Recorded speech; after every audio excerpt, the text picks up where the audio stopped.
I think that's his name. Yeah, Coach Greg Adams. Coach Greg Adams. He had a choice. He had a few choice of words for us light skinned people in America, and I want y'all to realize that phenotype is everything, man. Phenotype is everything. People that's what people see. People see your phenotype. So if you are a so-called monoracial light-skinned black, or if you're an MGM, or if you're a Griff, or if you're a quadroon, or if you're a mulatto, it doesn't matter. If you have a certain phenotype, then that's just what it is. They're not separating us and putting us in different. No, they're putting us all in the same box. They're putting all of us in the same category. Why? Because we all have the same what? Phenotype. But anyways, A lot of people who are barely black looking, talking about being black. I don't know what this beige rage shit is going. Yeah, now she mad. that's what he calls it. That's what he calls it. You know, some people call it light skin savior complex, but that's what he calls it. He calls it beige rage. So that's what he says. He says we're beige raging. All of this black stuff, and these are the lightest skin, supposedly black people I've ever seen. Doesn't mean the insides aren't black. But this is kind of getting out of hand. Like, what is going on? It's always the light skinned people talking that shit. All right, anyway. I mean, maybe y'all just need to, men that look like you, Coach Greg Adams, I'm going to tag you in here too. Men that, and this ain't no knock to him, men that look like you just need to step up their game. Start taking your community serious. Start producing something in this goddamn world, man, and in this society. I ain't saying black men haven't produced anything. I'm just saying, like, step your game up. Why is it that men who look like me always got to step to the plate and do these things? Why don't you just do it yourself so we don't have to step in and do it? Do it yourself. Why haven't you guys done it? Why are we always the ones doing it? Is it because we're light-skinned? I don't know. Maybe that does play a role in it. I don't know. But all I do know is ain't no excuses, bro. Anybody could be successful in this world. Doesn't matter what color you were. We're not in the civil rights era, and we're not in the slavery days. We're in 2023, going on 24. As a dark-skinned black man, they got plenty of dark-skinned black men out here who are successful, way more successful than me. You know what I'm saying? So it really ain't no excuses, man. You know what I'm saying? You can make stuff happen, man. You can do stuff for your people. It shouldn't have to take me to step in and do it for you. You light-skinned people, chill out. Chill out with the blackness. Y'all be on black. Yeah, but please believe I have chilled out a while ago. It's been about 2-3 years since I've chilled out. Well, no, been about a year and a half, going on 2 years. You know what I'm saying? I've been started chilling out, man. You know what I'm saying? I'm completely chilled out. And more of us are starting to get on board and chilling out. Power kick. All of y'all civil rights leaders are light-skinned. Do y'all know that? There's not many. Yes, I do know that. Most of them were definitely in my image. That's a fact.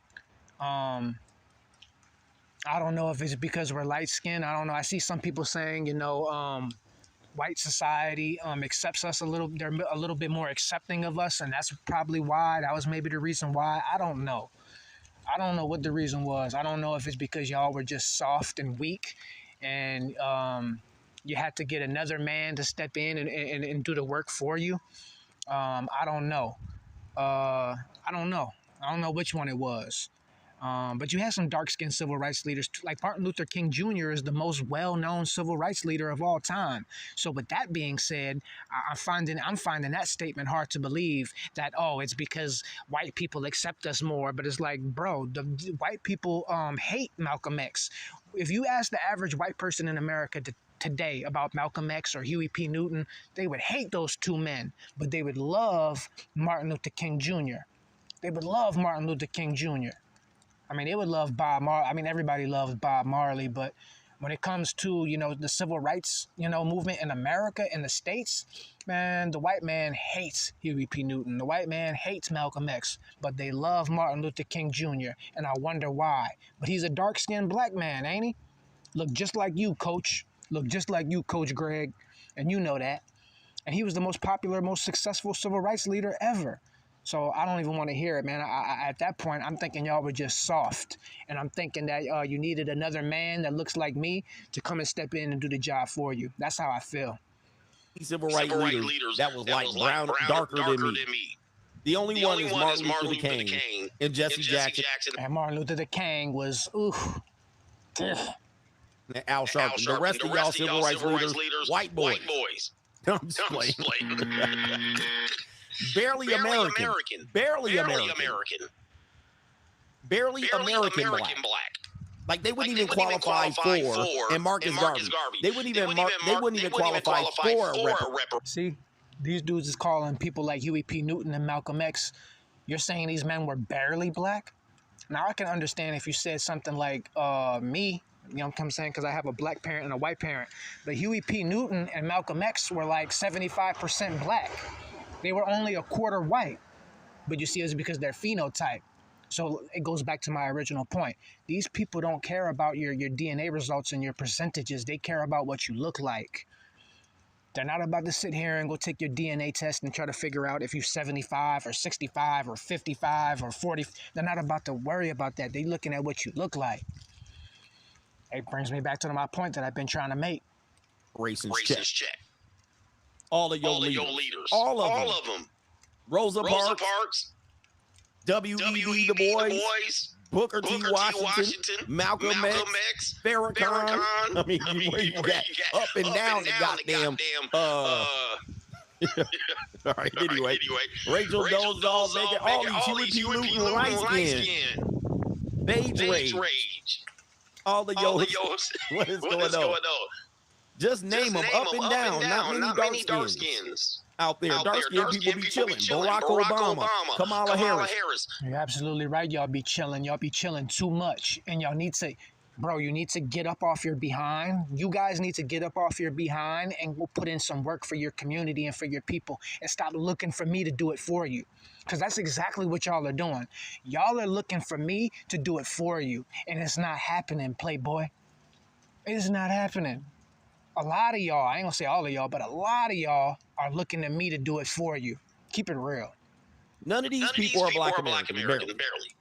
Colin Kaepernick. Up and down the guy. Khalil Muhammad. Shout out to Khalil Muhammad. He's one of my favorites. All right, but not many of them were black American descendants. I'm gonna get on my FBA here, but it's quite easy to point out. It's quite easy to point out these Beige Rage people out here. Anyway, we need to get the light-skinned people to back down a little bit because y'all be getting us darkies messed up out here in these streets. Right, anyway, because we the one that got to get a job, but these people got jobs. They get on the television, and then they want to talk that power black stuff. Go sit down. Light skins, go sit down. And that's exactly what many of us are starting to do. We're starting to go sit down and we're starting to focus on ourselves and, do other things. That's exactly what I'm doing. I'm going to sit down. I'm going to do something else. That pro-black stuff, I left it alone over a year ago, going on 2 years now. Absolutely. And I advise the rest of the people who look like me, I don't care if you're a light-skinned black, I don't care if you're a MGM, I don't care if you're a quadroon, mulatto, griff, MGM, I don't care. You need to do exactly like this man is telling us to do and leave it alone. And let's see if they can, make it without us. Let's see if they can make this whole pro-black thing successful without us. Because so far it looks as though that without us, they're done. I'm just keeping it real. Maybe they could prove me wrong. Just saying right now, oh, Muhammad Ali. See, Muhammad Ali, it just pans out. Now you want to talk about Muhammad Ali. Yep, light-skinned, golden brother, you know what I'm saying, in my image. And that brings me back to my point. Don't y'all be saying light-skinned men are soft? Don't y'all be running around talking about light-skinned niggas are soft and we feminine and all this and that? But you just admitted it, that the men in your image back in them days was really the soft ones and we was the ones that was hard. So I don't know what happened over time. To where now all of a sudden it switched and now we're the soft ones and you guys are the masculine. But the whole time we was the masculine ones. Y'all were the soft ones. What's his name? Martin Luther King Jr. don't compare to Muhammad Ali. Keep it real. That man don't compare to no Muhammad Ali. How is that even a comparison, bro? How we gonna compare Martin Luther King Jr. to Muhammad Ali. How are we going to compare that? There's no comparison. Martin Luther King Jr., all due respect, weak. That's a weak-ass movement. Weak, soft. Like just how y'all be saying, we soft and we soft and we... That shit is soft. That's like so soft. Like, I don't know how softer you can get. I don't know how softer you can get to go and tell your people that it's okay that we're getting slapped and spit on. Just keep on letting it happen.